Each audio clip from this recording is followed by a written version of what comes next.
apparently a neighbor nearby heard the shooting. It was very loud, grabbed his rifle, and then went and engaged the guy as he was leaving the church. And then the guy took off into the car. But then he went over to a guy who was sitting in his car, sitting in a truck, and he said, okay, see that guy right there? He just took off. He just shot a bunch of people inside the church. Let's go. Let's go. So they get in his car. They chase this gunman, this alleged gunman, and eventually, as Todd was just saying, the gunman's car goes down a ravine, down a ditch. Right. And they held that guy there with the guns until the cops could finally arrive. Right. We don't know how he ultimately lost his life because so far neither one of them are talking. But here's Johnnie Langendorff. He helped chase down the suspect.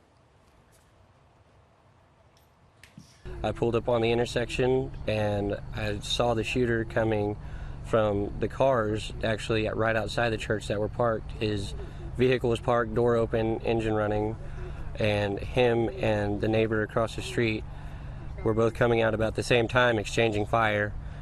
And as he came up, I never got a look at him. I never really saw him. I saw the gunfire. The shooter got in his truck. The gentleman with the rifle came to my truck as the shooter took off, and he briefed me quickly on what had just happened and said that we had to get him, and so that's what I did. We just take pursuit.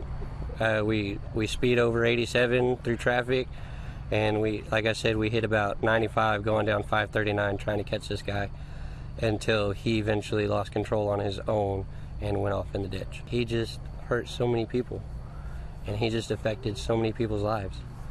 Why wouldn't you want to take him down? Absolutely. And in fact, the guy with the gun told the guy who was driving, the guy right there we just saw in the cowboy hat, he's had one goal, and that was to try to get him. We do not know the name of the hero neighbor with the gun. You know, clearly the police are trying to figure out what happened. His name, I would imagine, will be released later today.